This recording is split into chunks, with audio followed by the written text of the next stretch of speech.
നമസ്കാരം. മലയാളി വാർത്തയിലേക്ക് സ്വാഗതം. അംഗം മുറുകുന്നു.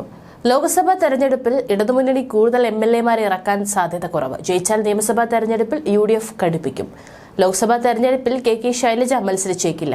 പകരം 2 പ്രമുഖ നേതാക്കളുടെ പേര് CPM പരിഗണനയിൽ. കേരളത്തിൽ മത്സരിക്കാൻ 2 കേന്ദ്രമന്ത്രിമാർ. ലോക്സഭാ തെരഞ്ഞെടുപ്പിൽ ഇടതുമുന്നണി കൂടുതൽ എംഎൽഎമാരെ ഇറക്കാൻ സാധ്യത കുറവെന്നാണ് റിപ്പോർട്ട്. ജയിച്ചാൽ നിയമസഭാ തെരഞ്ഞെടുപ്പിൽ UDF കടുപ്പിക്കും. അവിടെ തോറ്റാൽ വലിയ നാണക്കേടാകും.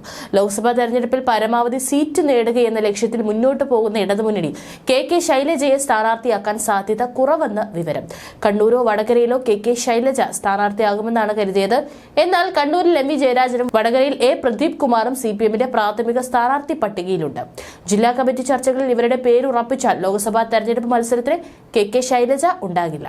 കോൺഗ്രസ് ശക്തി കേന്ദ്രങ്ങളായ എറണാകുളം, ചാലക്കുടി മണ്ഡലങ്ങളിൽ പൊതു സ്വീകാര്യരെ നിർത്തി മണ്ഡലം പിടിക്കാനാണ് പാർട്ടി ആലോചിക്കുന്നത്.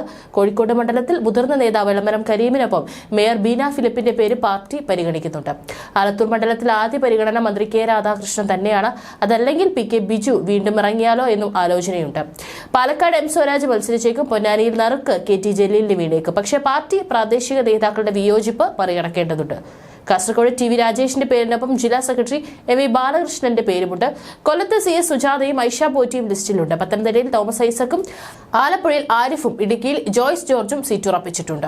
ആറ്റിങ്ങൽ മണ്ഡലത്തിൽ അവസാന റൗണ്ടിൽ ആദ്യ പരിഗണനയിലുള്ള പേര് വർക്കല MLA V ജോയുടേതാണ്. ആറ്റിങ്ങൽ പിടിക്കാൻ വട്ടിയൂർക്കാവ് നഷ്ടപ്പെടുത്തണോ എന്ന ചർച്ചയിൽ ഉടക്കിയാണ് VK പ്രശാന്ത് സാധ്യതാ പട്ടികയിൽ നിന്ന് പുറകിലായത്. ഇന്നും നാളെയും പാർട്ടി ജില്ലാ കമ്മിറ്റികൾ ഇഴക്കേറി പരിശോധിക്കുന്ന സ്ഥാനാർത്ഥി ലിസ്റ്റ് വീണ്ടും സംസ്ഥാന നേതൃത്വത്തിന് മുന്നിലെത്തും. പാർലമെന്റ് മണ്ഡലം കമ്മിറ്റികൾ കൂടി ചർച്ച ചെയ്ത ശേഷം ഈ മാസം 27 സ്ഥാനാർത്ഥികളെ ഔദ്യോഗികമായി പ്രഖ്യാപിക്കും. അതേസമയം ലോക്സഭാ തെരഞ്ഞെടുപ്പിൽ 2 കേന്ദ്രമന്ത്രിമാർ കേരളത്തിൽ BJPയിൽ നിന്നും മത്സര രംഗത്തുണ്ടാവും. തിരുവനന്തപുരത്തിന് വേണ്ടി രാജീവ് ചന്ദ്രശേഖർ നീക്കം ശക്തമാക്കിയപ്പോൾ ആറ്റിങ്ങലിൽ V മുരളീധരൻ സ്ഥാനാർത്ഥിത്വം ഉറപ്പിച്ചു കഴിഞ്ഞു.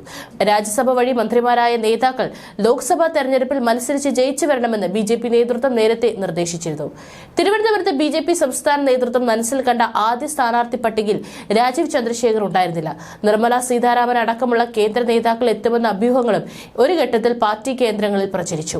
പക്ഷേ വിജയം സുനിശ്ചിതമല്ലാത്തയിടത്ത് പോരിനിറങ്ങാൻ കേന്ദ്ര നേതാക്കൾക്ക് താല്പര്യമുണ്ടായിരുന്നില്ല. ഇതിനിടയിലാണ് മത്സരിക്കാൻ താല്പര്യം പ്രകടിപ്പിച്ച് രാജീവ് ചന്ദ്രശേഖർ എത്തിയത്. രാജീവ് തന്നെ തിരുവനന്തപുരത്ത് BJPക്കായി പോരിനിറങ്ങാനാണ് സാധ്യത. ഇതിനിടെ സമീപ മണ്ഡലമായ ആറ്റിങ്ങലിൽ V മുരളീധരൻ പ്രചാരണം വരെ തുടങ്ങി. പാർട്ടി നേതൃത്വവുമായി ഇടഞ്ഞു നിൽക്കുന്ന ശോഭാ സുരേന്ദ്രനെ നേരത്തെ തന്നെ വെട്ടിയതിനാൽ മുരളീധരന്റെ പേരിന് മറ്റ് തടസ്സങ്ങളുണ്ടായില്ല. രാജ്യസഭയിലെ കാലാവധി അവസാനിച്ച തനിക്ക് ഇനി അങ്ങോട്ടൊരു തിരിച്ചുപോക്കില്ലെന്ന് മുരളീധരൻ അറിയാം. അതുകൊണ്ട് തന്നെ ആറ്റിങ്ങലിൽ മത്സരിക്കുകയല്ലാതെ മറ്റൊരു സാധ്യതയില്ലതാനും.